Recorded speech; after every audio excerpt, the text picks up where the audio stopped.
Hello everyone, let's begin with the new topic of the chapter 5 organising delegation के under में हमारा है next topic that is principle of delegation.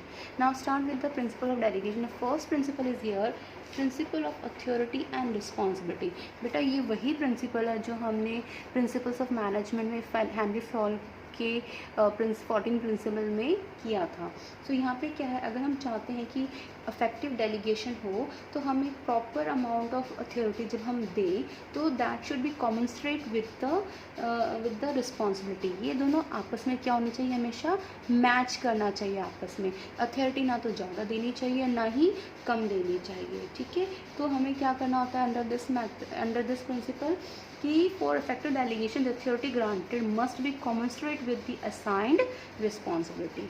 ठीक है, सो यहाँ पे ना आपको कम रिस्पॉन्सिबिलिटी के साथ में अथॉरिटी दी जाएगी ना ही ज़्यादा रिस्पॉन्सिबिलिटी के साथ अथॉरिटी दी जाएगी. ठीक है, ना ही ज़्यादा अथॉरिटी और ना ही कम अथॉरिटी आपको जो है दी जाएगी further for performing your task. ठीक है, so next is here the authority granted. जो अथॉरिटी आपने दी है the granted to the subordinate can be taken back. आपने जो अथॉरिटी सबॉर्डिनेट्स को दी है वो हम वापस भी ले सकते हैं and redelegated to the another person, और किसी और को भी दे सकते हैं. फॉर एग्जांपल, अगर आपकी क्लास में आपकी टीचर आपको जो है मॉनिटर बना देती है तो उन्होंने आपको एक अथॉरिटी दे दी to perform your duties as a monitor. But अगर आप जो है एज अ मॉनिटर अपनी परफॉर्मेंस को जो है प्रॉपर तरीके से नहीं निभाते हैं तो आपको जो राइट दिया है आपकी टीचर ने वो आप ले जा सकते हैं वापस.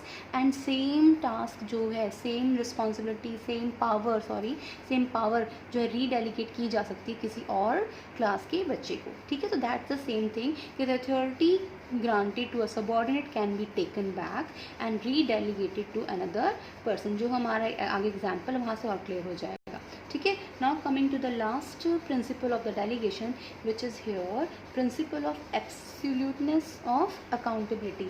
एब्सोल्यूटनेस ऑफ अकाउंटेबिलिटी मतलब होता है कि delegation does not means abdication होता है अपनी रिस्पॉन्सिबिलिटी से भागना. ठीक है, आपको जो टास्क दिया गया है आप स्टिल उसके लिए ज़िम्मेदार हैं उस टास्क को परफॉर्म करने के लिए, डिस्पाइट कि आपने वो टास्क आगे फर्दर ट्रांसफ़र कर दिया था, आगे फर्दर डेलीगेट कर दिया था, बट स्टिल आप ही की रिस्पॉन्सिबिलिटी बनती है उस टास्क को कंप्लीट करने के लिए.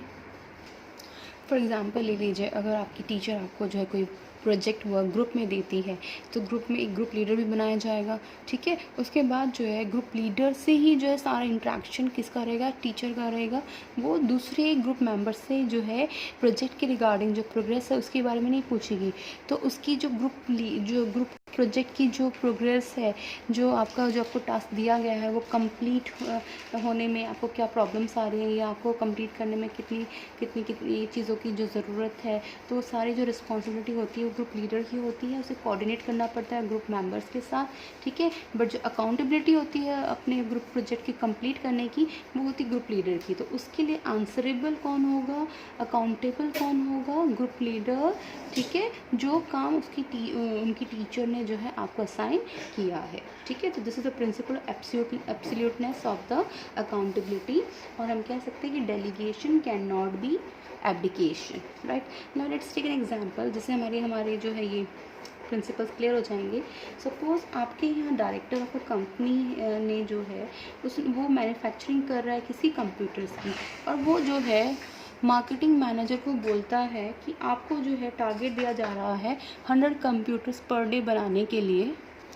तो डायरेक्टर ने मार्केटिंग मैनेजर को बोला. ठीक है, सो मार्केटिंग मैनेजर ने क्या किया फर्दर, वो जो उसको जो टारगेट दिया गया था 100 कंप्यूटर्स पर डे मैन्युफैक्चरिंग करने का, मार्केटिंग मैनेजर ने उस टास्क को डेलीगेट कर दिया किसी सेल्स मैनेजर को. तो सेल्स मैनेजर को जो है टास्क डेलीगेट करने के बाद उसको अथॉरिटी दी गई कि आपको प्रोड्यूस करना है, बट उसको साथ में ये अथॉरिटी नहीं दी गई कि आप जो है उनकी सेल्स के लिए आप जो है जो आपकी कंप्यूटर डिस्काउंट भी दे सके.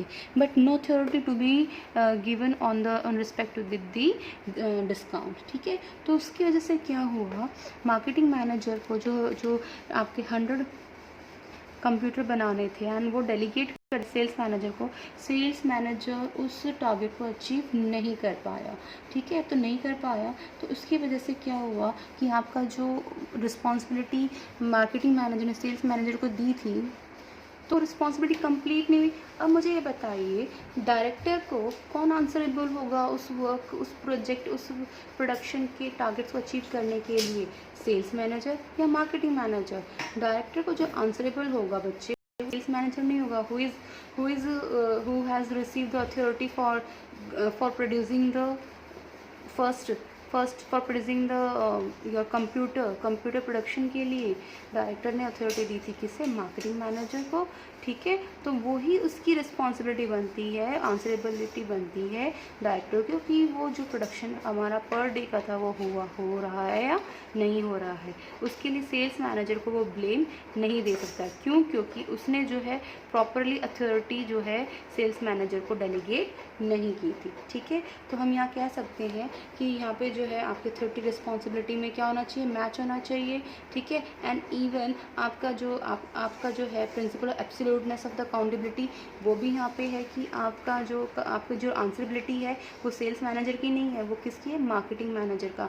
आप अपनी जो अथॉरिटीज़ आपको दी गई हैं, आप उनकी रिस्पॉन्सिबिलिटी, उनकी जो आंसरेबिलिटी है उससे आप भाग नहीं सकते हैं। आप आंसरेबल आपको ही जो है अपने हायर अथॉरिटी को करना होगा, ठीक है। एंड इवन अगर सेल्स मैनेजर उस काम को ठीक से नहीं परफॉर्म कर पाया है तो हो सकता है कि आपका जो अथॉरिटी मैनेजर ने सेल्स मैनेजर को दी थी तो वो अथॉरिटी उससे वापस ले ले कि भाई आप परफॉर्म नहीं कर पाए, मैं आपसे वो जो हूँ वापस ले रहा हूँ, आपको जो वर्क रिस्पॉन्सिबिलिटी मैंने दी थी, और मैं किसी थर्ड पर्सन को इससे जो है लेकर वो किसी थर्ड पर्सन को या जो है दूसरे मैनेजर को he is delegating that work responsibility, ठीक है। तो ये हमारा हो जाएगा second. The authority granted to a subordinate can be taken back, जैसे सेल्स मैनेजर से ले लिया, and delegated to another person, और हमने मैनेजर 2 को दे दिया, ठीक है। तो ये थे हमारे प्रिंसिपल्स ऑफ डेलीगेशन।